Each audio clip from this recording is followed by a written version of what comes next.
Voltei, caralho! Voltei, galera! Vocês acharam que eu não ia voltar, né? Que eu sempre prometo que ia voltar e não volto, mas dessa vez eu voltei. E voltei analisando porque pra dancinha de TikTok não tá rolando. Bom, antes de começar, fico muito feliz porque o vídeo que eu fiz às pressas para não deixar vocês sem conteúdo bateu mais de 3.000 visualizações em menos de 24 horas. E para o meu perfil aqui, para o meu canal, que é pequenininho, né? Tem 7.000 seguidores, isso é um grande número. Então, obrigado por vocês que curtiram, compartilharam. Continue aí curtindo, compartilhando, manda para todo mundo para que a gente cresça aqui dentro dessa plataforma, assim como a gente tem crescido no YouTube, como a gente tem crescido no TikTok. Acompanhe a gente no YouTube, no TikTok, segue tudo quanto é canto. As redes sociais estão aqui na descrição, é só você clicar lá e seguir. E lógico, né? Aqui eu trago uma palhinha do meu trabalho, um trabalho que é de muita dedicação, muita análise, e para você que quer realmente ter uma profundidade maior, tá aqui embaixo o link para assinar o meu plano e eu vou liberar, ó, só porque a live bombou, eu vou liberar um cupom de 15% de desconto. Tá tudo aqui na descrição, é só você digitar o cupom Pardal23, clica lá no link e aí, ó, vai dar tudo certo. E chega de lenga-lenga e vamos lá para nossa análise. Vamos começar analisando, né, diretamente goleiro, que é rapidinho. Ó, tô colocando um formatinho novo aqui para eu ficar dividindo a tela, que aí fica legal para vocês. Bom, eu tô trazendo aqui o Escala 10, né? Todo mundo sabe que eu uso bastante o Escala 10. O Escala 10 é o site que eu mais uso aqui para estudar, além dos materiais que eu próprio produzo. Então, galera, isso daqui, dentro do Escala 10, tem alguns rankings muito legais. Esse daqui é um ranking que a gente usa de finalização total. Essa finalização total, ela tem um índice aqui chamado FCG. O que é FCG? São o número de finalizações certas para fazer um gol. Então, é a quantidade de finalizações que o time precisa, né, de FD, FT, até mesmo gol, para fazer um gol. Isso daqui é muito interessante, cara, porque quando a gente olha a finalização total junto com o FCG, a gente consegue enxergar os times que mais finalizam, os times que têm mais acuracidade ali na finalização, ou seja, que mais acertam, e os times que precisam de mais finalizações para isso. O time que tiver um FCG mais alto, teoricamente, é um time que tende a ceder o maior potencial para o goleiro. Claro que isso daqui é o momento atual. Está falando que determinado time precisou de tantos chutes para fazer um gol. Quando o FCG está 0, é porque esse time ainda não fez gol, que é o caso do América. Então, vamos lá. Quais são os FCGs aqui que estão 0? América, Santos e Curitiba. São os times que ainda não fizeram gol. Só que se você pegar a finalização, a gente está falando que a América teve 28 finalizações, Santos 19 e o Curitiba 17. 17 dá uma média de 9 por jogo. Acho um pouco baixo. Quando você pega ali 19, também está 9 por jogo. Quando você pega o América, que a gente está falando de 28 finalizações por jogo, total, em 2 jogos, a gente está falando de 14 finalizações por jogo. É bastante coisa. E dessas 14, aqui tem a finalização correta, né? Que é a finalização no gol sobre a finalização total. Então, o América acertou 32% das finalizações que fez. Então, se a gente... Vamos ali botar para 9, né? Até para 30 finalizações totais. 32%, a gente está falando de 10 finalizações, 9 finalizações, mais ou menos, que o América teve ao gol. Isso a gente está falando que o goleiro adversário, né, teve pelo menos 9 10 nesses 2 jogos que o América fez. E não e quando a gente olha ali o cruzamento de scout, né, dos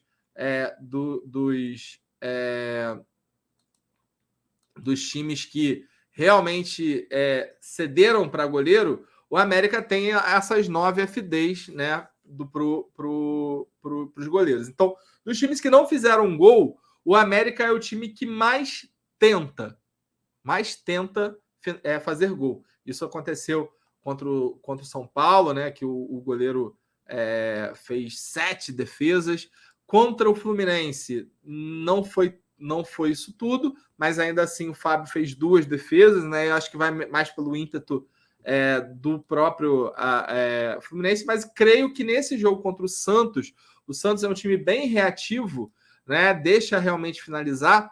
Eu acho que o América vai tentar ir para cima. Não é à toa que nos 2 jogos que fez, o João Paulo fez 5 defesas em cada jogo. Então eu creio que o João Paulo é um jogador muito interessante agora para essa primeira rodada, e quem é para essa terceira rodada, e quem quiser dar uma arriscada, né, legal ali, em botar um goleiro para SG, aliás, para SG não, um goleiro para defesa, que pode sim, por um milagre, né, segurar um saldo, até porque assim, o Grêmio, o Santos levou um gol do Grêmio e fez um 0-0 aí contra o Galo, né? Segurou. Em casa pode ser que acabe dando essa segurada e o João Paulo venha mais uma vez fazer uma boa pontuação. Quando a gente olha o maior FCG aqui, quando a gente olha a maiores finalizações, quem está em primeiro aqui, junto com o América, é o Atlético Mineiro.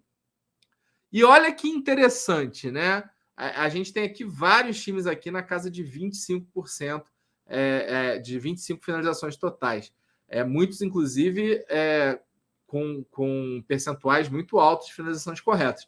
Mas olha por que não vale a pena. O Flamengo precisa de 3 finalizações corretas para um gol. Então, assim, ele vai dar 3 finalizações e vai fazer um gol. Então, 2 FDs e um gol, a pontuação não interessa muito, né? Então, quando a gente tem um FCG muito alto, a gente está falando de muitos chutes, muitas finalizações defendidas, né?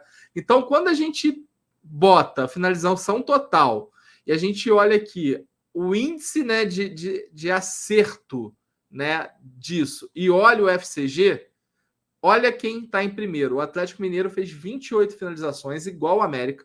Só que a diferença é que o Atlético Mineiro acertou 60% dessas 30 finalizações. A gente está falando de 18 finalizações para o gol.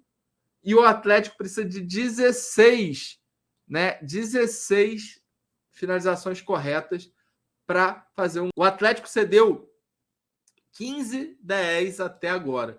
João Paulo com 5 defesas e o Vasco, né, o Léo Jardim, com 10 defesas. É um time que cede bastante. E em segundo lugar, olha o maior FCG, é o Grêmio, que tem 21 finalizações totais, mas 60% delas foram ao gol, que a gente está falando de 12, e realmente o Grêmio cedeu 12 defesas. 7 para o goleiro do Cruzeiro e 5 para o goleiro do Santos. Está vendo que o Santos, dentro desses 2 times aqui, que tem FCGs altos, que acertam a finalização, o Santos, o João Paulo foi muito bem. O América Mineiro, ele não fez gol, tá? Então, se ele tivesse feito um gol somente, o FCG do América estaria bem alto, muito próximo ali do Atlético Mineiro. Por isso que eu acho que o João Paulo vale muito a pena. E analisando essa visão, a gente tem o Walter também, que é um goleiro bom para a defesa, e a gente tem também o Walter para a defesa, e a gente tem também, calma aí para não me perder, o Bento, que pode acabar se destacando. O Bento eu acho um pouquinho mais perigoso, porque eu não sei se o Atlético Paranaense vai com o time misto ou não. Mas para mim, esses são os 3 goleiros assim mais de defesa. Seria o João Paulo, o Walter do Cuiabá e o Bento. Eu gosto muito do João Paulo, porque joga em casa, pega um América que está no desespero para chutar, para fazer gol, acho que pode dar certo. Mas, quando a gente fala de time base, a gente tem que pensar como que a gente vai montar equilibrando.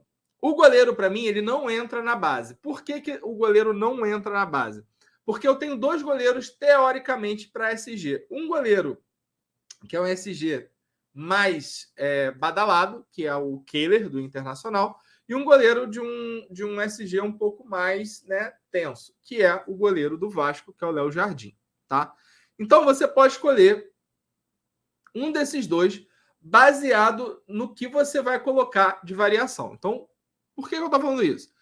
Eu não vou colocar ninguém do Inter na minha zaga. Aí, beleza, entra o Kehler aqui nessa brincadeira, que é um goleiro muito interessante, custa 5 cartoletas, 2 pontos para valorizar, mas eu tenho para mim que se o Inter levar um golzinho, não vai dar muito para ele recuperar. Até porque o Goiás, até agora, cedeu 6 defesas e quando jogou fora de casa contra o Atlético Paranaense, foram somente 2 defesas que o Bento fez.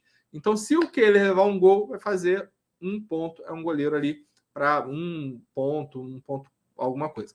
Se você quiser dar aquela ousada, não, ó, eu quero dar uma ousada, eu vou colocar um goleiro para defesa, que é o caso do João Paulo. O João Paulo custa um pouquinho mais caro, coloquei o João Paulo e aí é que eu distribuo, né, na minha base essa brincadeira. Tá? Então, assim, tá meio complicado a gente falar um pouco de base em defesa, porque eu acho que tem bons jogadores para defesa. Eu acho que tem jogadores assim super interessantes que a gente pode considerar nessa brincadeira. Então não dá muito para a gente ter uma visão. Para mim, tem que ter alguém do Inter nesse rolê todo, nessa brincadeira. E eu gosto muito dos zagueiros do Inter. Por quê? Primeiro, talvez o mercado não jogue e entre o Moledo. Cara, eu gosto bem do Moledo, porque o Moledo, eu falo de novo disso, né? Todo jogo que a gente vê do Goiás, o Goiás tem uma fragilidade enorme ali na bola aérea. E o Moledo é um jogador de muita participação de área. Fora que é um jogador que desarma bem. Então eu gosto muito do Moledo. E o Igor Gomes, que apesar de não ter não ter segurado SG nesses 2 jogos, fez uma pontuação básica super interessante, né? 3 pontos no primeiro jogo, 4,5 no segundo jogo. Mas por quê? Porque ele está jogando de lateral direito, meio que improvisado nessa brincadeira. E quando a gente vê aqui, né, quem ele vai enfrentar, a gente vê que ele vai enfrentar um jogador que sai de muita posse de bola, que é o Vinícius, né, do Goiás. Então, é um zagueiro bem interessante para a rodada também. Se o Moledo não jogar, acho que vale a pena. Vou colocar ele aqui. Eu acho que ele é um jogador bom, porque vai jogar de zagueiro na lateral, já fez 4,5 contra o Flamengo. Quem não sabe, o Igor Gomes, ele acho que jogou até na divisão de base do Barcelona, de um time europeu aí. Então é um jogador muito, muito legal mesmo para a gente colocar. Até porque tem outros zagueiros que a gente pode dar uma ousada, que é aí que eu falei. Por exemplo, vocês sabiam que tem um time no Campeonato Brasileiro que levou gol de zagueiro nos 2 jogos que fez, que tem uma certa dificuldade na marcação de escanteio, principalmente? Esse time foi o Corinthians. O mesmo Corinthians que acabou de perder o técnico. Então, você pode colocar uma dobrinha entre Gomes e Murilo, porque tá muita gente indo de Gomes, tá? Muita gente indo com o Igor Gomes também, mas pouca gente está indo com a dobra. E a gente viu, né, no passado que esse Gustavo Gomes com o Murilo, em alguns momentos, deram certo, né, para você fazer esse cercamento aí do gol, tá? Então é um nome interessante. Então, assim, eu acho que pelo menos um dos dois acho que vale você colocar. Eu vou colocar aqui o Gustavo Gomes, tá? Mas aqui você pode colocar o Igor Gomes, pode colocar o Moledo. Por isso que eu falo que você pode dar aquela variada. Não vou colocar o Igor Gomes. Aí você pode colocar o René com o Kehler. Eu quero carregar no Inter. Aí você pode colocar Palmeiras e Inter, colocar Vasco e Inter, né? Lembrando que o Vasco é um time que tem ali grande potencial. Na minha visão, o que eu vejo, tá? Eu gosto muito do René, mas eu acho que o René pode ser poupado para essa rodada. E aí tem alguns laterais que eu acho que são interessantes, tá? Os laterais do Vasco são super interessantes. Por quê? Primeiro, o Piton vai jogar em cima do pior lado do Bahia. E o Pumita, né, o Puma Rodrigues, é um lateral extremamente ofensivo, onde nos estaduais ele foi muito bem, muito, muito bem, com finalização, com assistência, com tudo. E eu acho que os lados do Bahia, deixa eu até trazer para a tela aqui, ó, o Joga 10 News. Os lados do Bahia, eles são lados bem frágeis, né? Contanto que no jogo contra o Botafogo e no primeiro jogo também, O Júnior Gomes saiu rabiscando todo mundo aqui, fez uma tabela, entrou e meteu gol. E no segundo gol, o Tiquinho Soares foi fazendo tabela aqui, entrou e também tocou e fez gol. Então, os dois lados aqui do Bahia, um com essa marcação do Roarney Chaves, que é lateral esquerdo, que está jogando de ala, e o Vitor Jacaré, acabam não voltando tanto.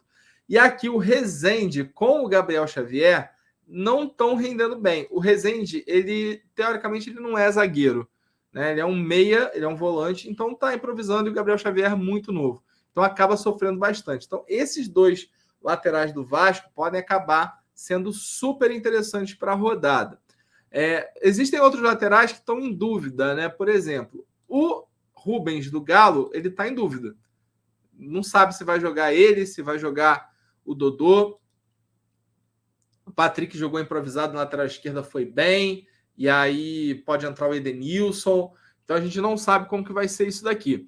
E tem outros jogadores que eu acho que também podem se destacar. Então, por exemplo, o Ayrton Lucas. Ayrton Lucas vai jogar em cima do Di Plácido. Quem já viu os jogos do Botafogo viu que o Di Plácido é uma avenida, né? E o Ayrton Lucas jogando da forma que tá, pode dar muito, muito, muito certo. Ou ele ou o Gerson, né? O Gerson também está jogando extremamente avançado. O Ayrton Lucas está até segurando um pouco mais, mas um dos dois aqui pode acabar se dando bem em cima do Di Plácido. O René, obviamente, como a gente falou, tem o Piquerez também, do Palmeiras. Palmeiras, inclusive, que eu acho que é um super SG para essa rodada, porque acho que pouca gente pode estar apostando Palmeiras. Eu acho que pode segurar SG e a defesa pontuar bem. O Piquerez, né, o Fagner, como sobe muito, esse lado aqui acaba dando muito mole. Em alguns momentos, alguns jogadores aqui na esquerda foram muito bem com assistência. Então, o Piquerez, a gente tem que ficar ligado nisso aí.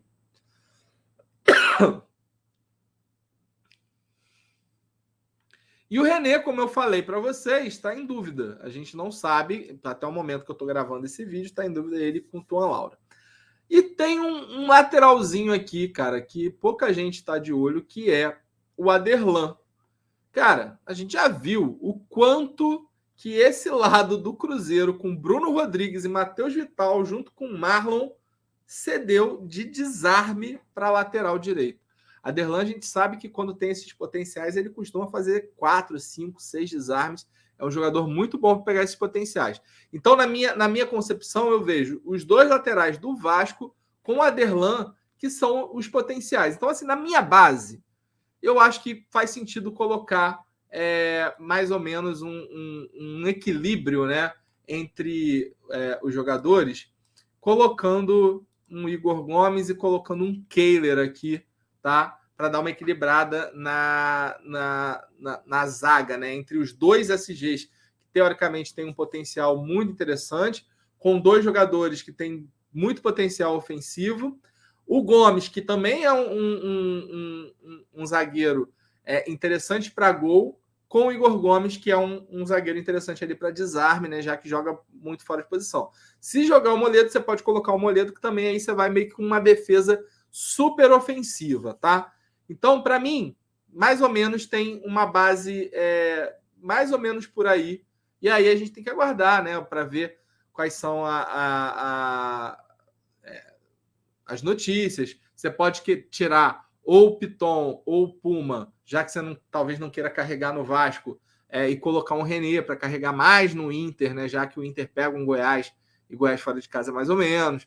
Tá? Mas eu gosto bastante. O Piton é muito ofensivo, o Pumita muito ofensivo. Lembrando que o Vasco tem se dado muito bem em cima das bolas aéreas, então são dois jogadores que vira e mexe estão cruzando bola para a área.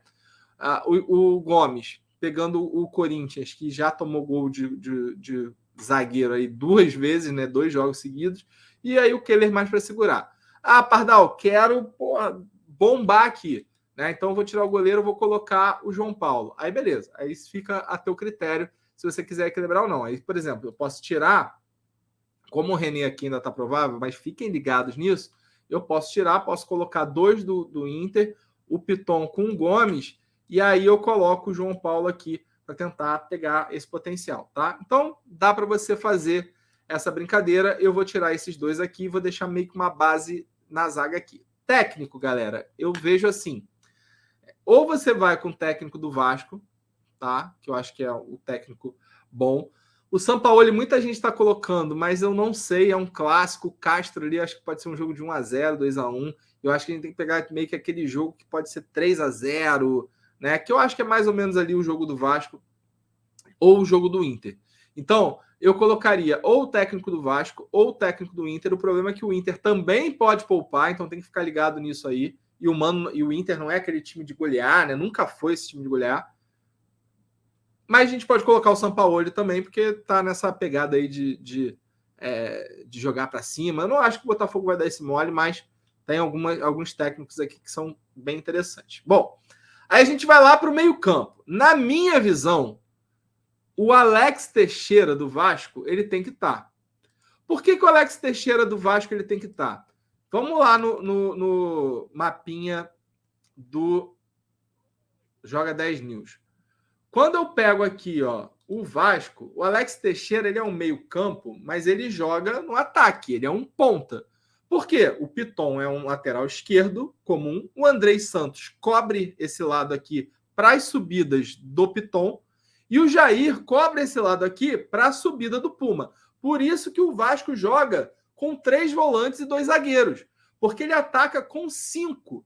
Esses 5 que o Vasco ataca são os 2 laterais, o Alex Teixeira e o Peck, e o Pedro Raul mais centralizado.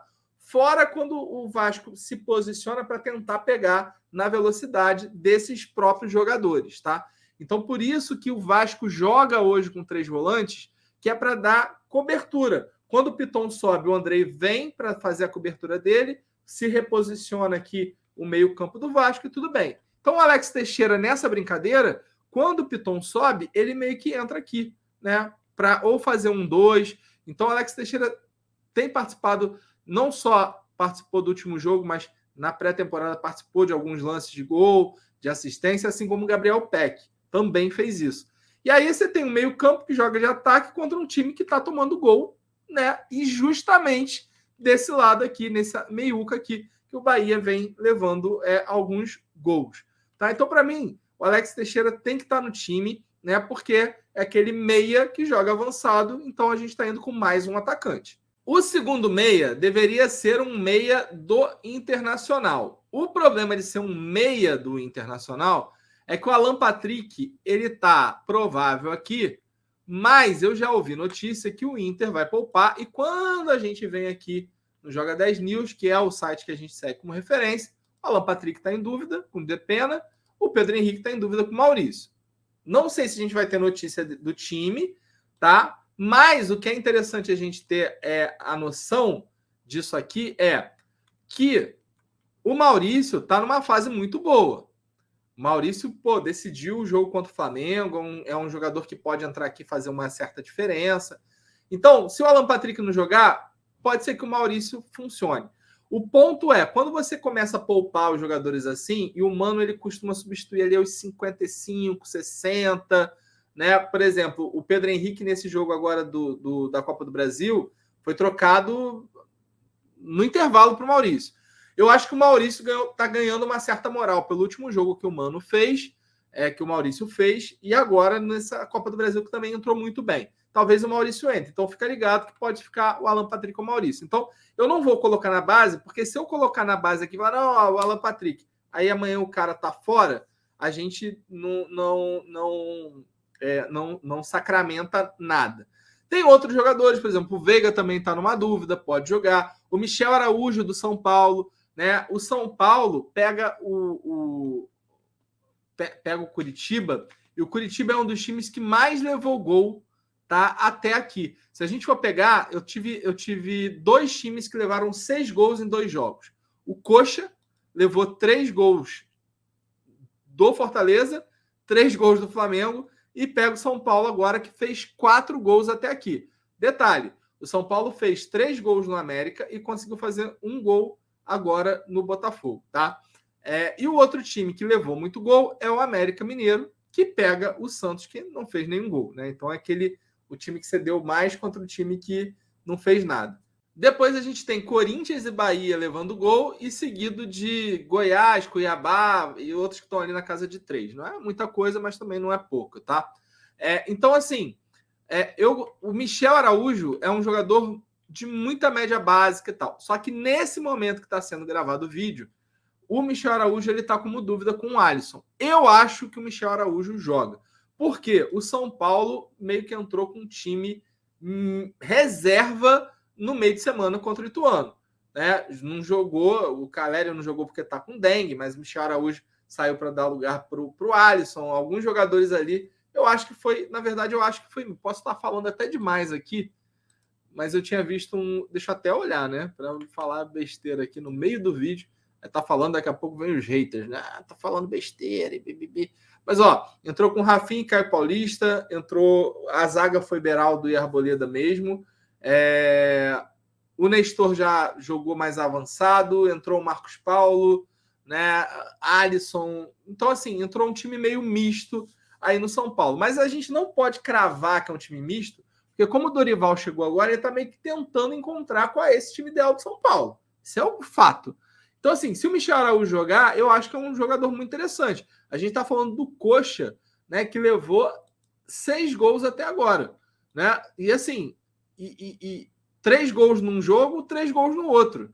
Muita coisa, sabe? Em casa e fora.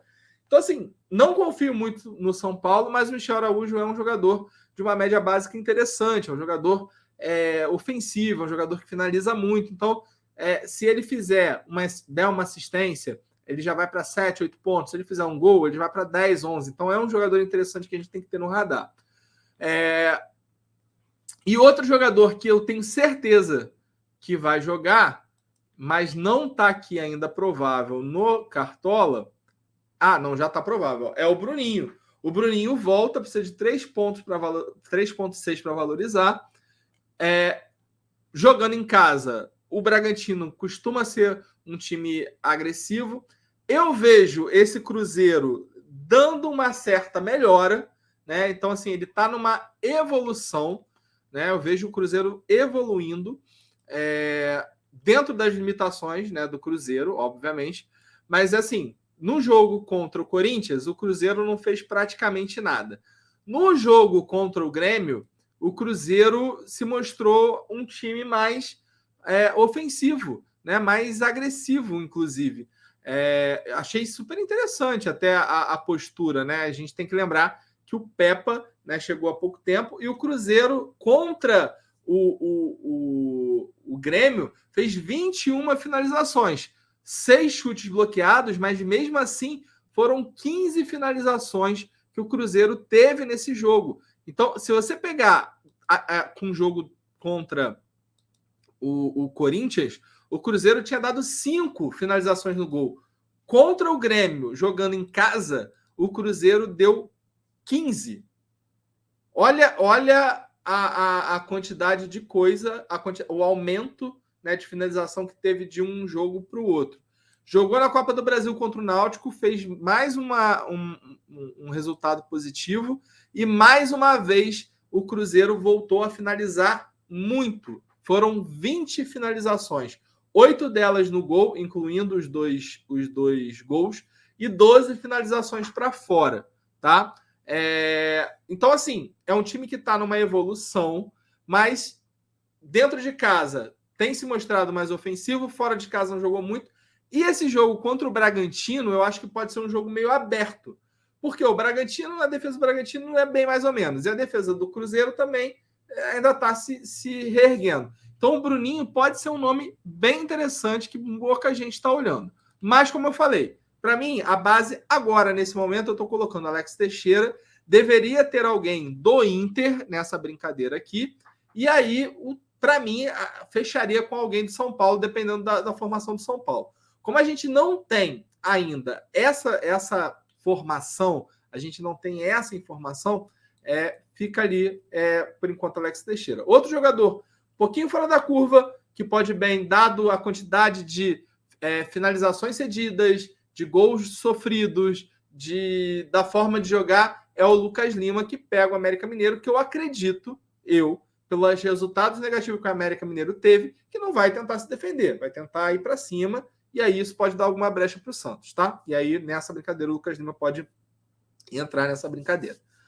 Bom, falamos de zaga, falamos do meio-campo, falamos ali do quem você pode considerar ou não, e agora a gente vai para o ataque. Ataque tá uma dor de cabeça, tem muita opção. Independente de ter muita opção, uma coisa que você tem que colocar ali é um jogador do Vasco. Ou o Gabriel Peck, ou o Pedro Raul. Por quê? Você está confiando aqui no Vasco. Você está colocando o Piton, você está colocando o Teixeira. Você tem que colocar alguém que participe dessa bola aérea, que participe dessa cabeçada. Quem é o jogador referência para a bola aérea? É o Pedro Raul. Ah, mas o Pedro Raul não está rendendo muita coisa. E realmente, não está. Porque ele é um jogador referência. Ele está ali, ó, para receber uma bola aérea ou uma bola mais avançada e uma finalização.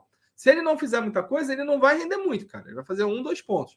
Mas se ele fizer o gol, vai fazer 9, 10. É o jogador que está ali nesse ponto de referência.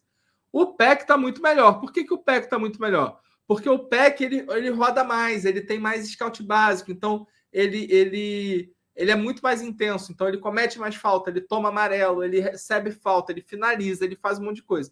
Então, um dos dois você tem que estar. Como o Pedro Raul é mais barato, vou colocar aqui o Pedro Raul, que eu acho que é o ponto-chave.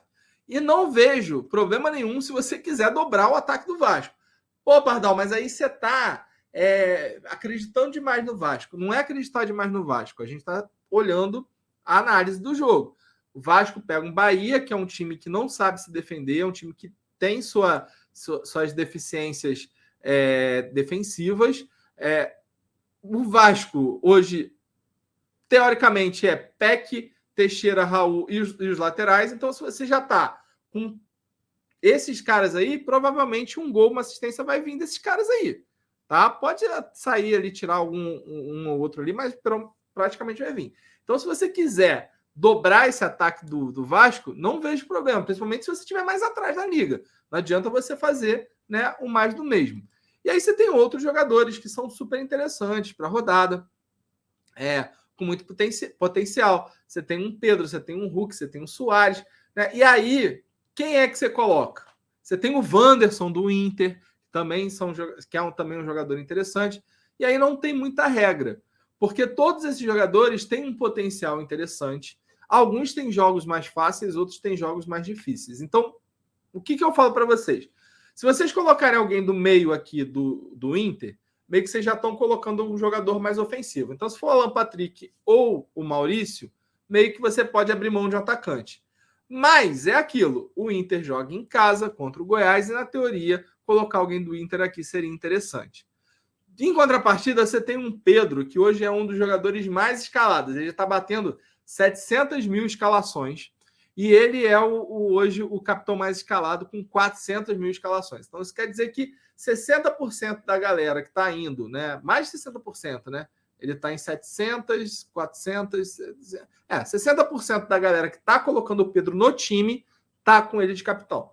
E o Pedro é muito complicado, porque apesar de eu achar que o Flamengo não vai ter jogo fácil com o Botafogo, pode ser um 2-1 e ele vai lá e mete os 2 gols. Então, ele tem um risco, né? O risco tem um fator Pedro nessa brincadeira.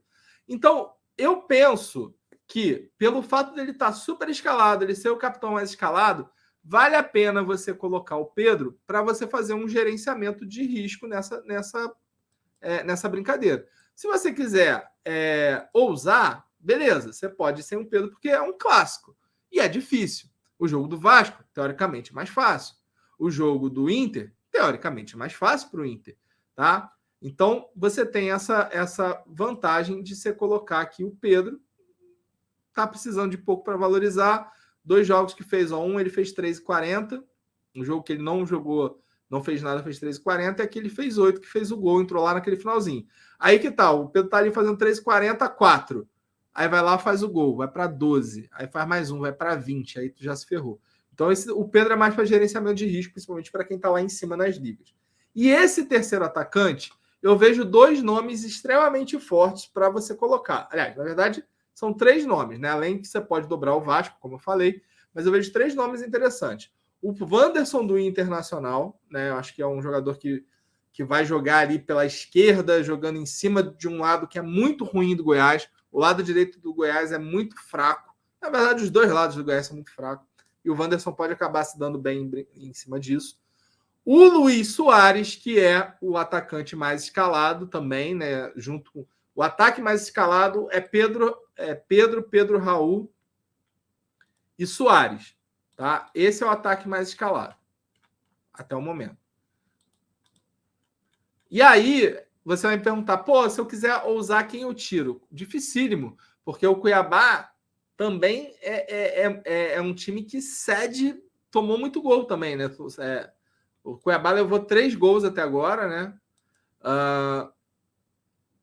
Empatou 1-1 com o Bragantino, mas é o Bragantino jogando fora de casa, e levou 2 gols do Palmeiras. Não é que o Cuiabá esteja mal, mas o Cuiabá é um time meio osso duro de roer. Então, você pode tirar o Soares. E aí você pode colocar, na minha visão, o Wanderson, ou você pode colocar o Hulk. Por exemplo, eu gosto mais do Hulk, tem que ver se o Hulk joga ou não. Eu gosto mais do Hulk porque o Hulk joga em casa. O Cap, pode ser que o Cap dê uma poupada ou não, dependendo do time, mas pode ser que o próprio Hulk nem jogue, tá? Então tem que ficar bem ligado nas notícias. Mas o Hulk não fez nenhum gol, nenhuma assistência e está com uma média de 5,45. Imagina se ele tivesse feito um gol e uma assistência. Então, assim, aqui ele teria feito 15 pontos, né? E aqui ele teria feito 12. Então, o Hulk tem participado muito dos jogos. Eu gosto muito do Hulk pelo essa média básica. Na hora que ele fizer um gol, ele vai realmente explodir. Tem alguns jogos que ele não está sendo mais decisivo, mas o Soares também não está sendo bem decisivo, vem finalizando, tem até uma média básica interessante. Pode ser que contra o Cuiabá faça, mas o time do Grêmio, nos últimos jogos, me acendeu um alerta, né? Aquele super Grêmio e tal. Eu acho que não é bem assim. Em casa, eu acho que o Soares é bem interessante. Como o Hulk joga em casa, talvez o Hulk seja esse jogador mais interessante. Aí vamos dar uma analisada no Atlético Mineiro. Vou trazer para vocês aqui essa base aqui. Olha que engraçado, eu botei aqui o vídeo parte 1. Eu fiz direto.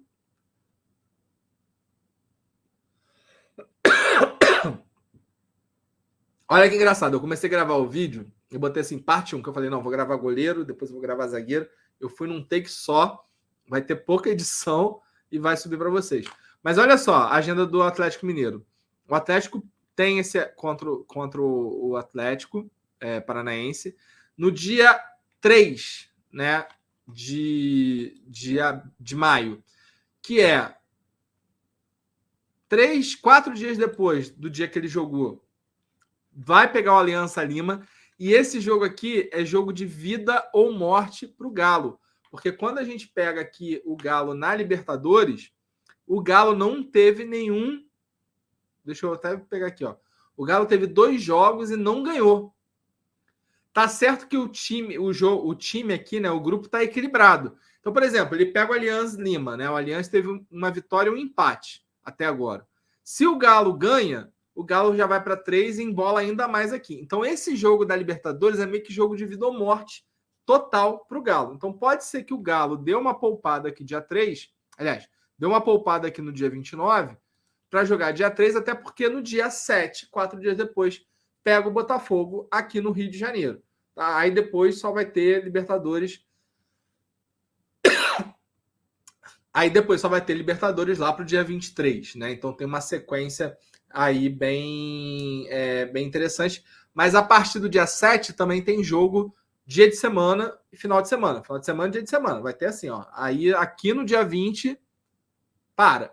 Mas, ó, vai ter jogo final de semana, meio de semana, final de semana, meio de semana. Então, assim, a cada 3 dias aqui, teoricamente, aqui tem uma abertura maior, mas vai pegar um calendário bem pesado. Então, acredito que alguns jogadores aqui, pode ser que o Galo dê uma poupada, já que no Brasileiro, né, as coisas não estão tão ruins para o Atlético Mineiro, né?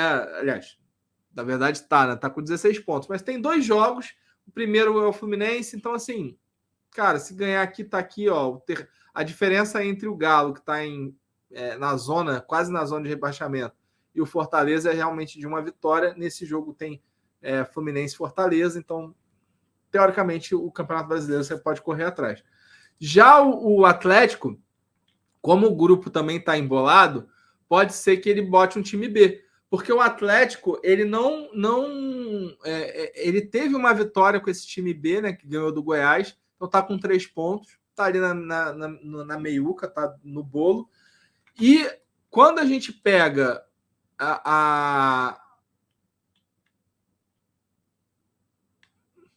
quando a gente pega o calendário do Atlético, o Atlético tem o Atlético Mineiro, pega o Libertad fora de casa e aí depois pega o Flamengo. Tá? Então, assim, acredito que tanto o Atlético quanto como o Galo tenham times mexidos ali, mesclados. Tá? Então, assim, eu não vou colocar esse último atacante aqui como base. Você vê que a rodada não tá cara. Eu coloquei 1, 2, 3, 4, 5, 6 atacantes e gastei 49 cartoletas. Então, tô gastando menos de 10 cartoletas nessa brincadeira toda aqui. Tá? Então, fica em aberto. Esses 2 meias para a gente definir, né, quem são esses meias que vão entrar, se o Alan Patrick vai jogar ou não vai jogar, se o Michel Araújo vai jogar ou não vai jogar, se cabe colocar algum meia do Grêmio nessa brincadeira, se vale apostar no Bruninho. E aqui no ataque, né, a gente tem o Wanderson, tem o Hulk, tem o Soares, tem o Peck, né, que são jogadores que eu acho que tem bastante potencial aí para a rodada. Já o capitão, ou você vai com o capitão da galera, colocando o Pedro, ou você pode colocar o Hulk, ou você pode colocar aí nessa brincadeira o Pedro Raul, né, que é o time que já está jogando em casa, também pegando um Bahia, que está muito frágil nessa defesa. Bom, galera, é isso. Espero que vocês gostem novamente do vídeo. É feito um vídeo com muito carinho para vocês. Tento fazer um vídeo rápido, mas eu não consigo, porque eu vou falando das opções. Eu acho que vocês gostam, né? Não é à toa que se não gostasse, não teria tanta visualização como foi aí na última rodada. Então, obrigado, né, por vocês assistirem. E como eu falei para vocês, deixa o like, compartilha para que a gente ganhe alcance, para que a gente cresça aqui dentro do YouTube. E segue aqui no TikTok, no Instagram, e tudo quanto é rede social, para a gente também ganhar exposição nessas redes. E você que quer se aprofundar ainda mais, aqui eu fiz assim super rápido, né, passando super rápido pelas posições e pelos potenciais. Se você quer se aprofundar nisso, você quer crescer, eu posso te ajudar, eu consigo, né, trazer você para essa visão mais analítica. Estou deixando um cupom de 15% aqui, cupom Pardal23. Você clica no link, vai redirecionar direto lá para a compra, coloca o cupom e adquire o plano. Vai valer a pena, eu te garanto. Beleza? Agradecimento enorme para vocês que ficaram até aqui o final. Uma boa rodada para vocês e até a próxima.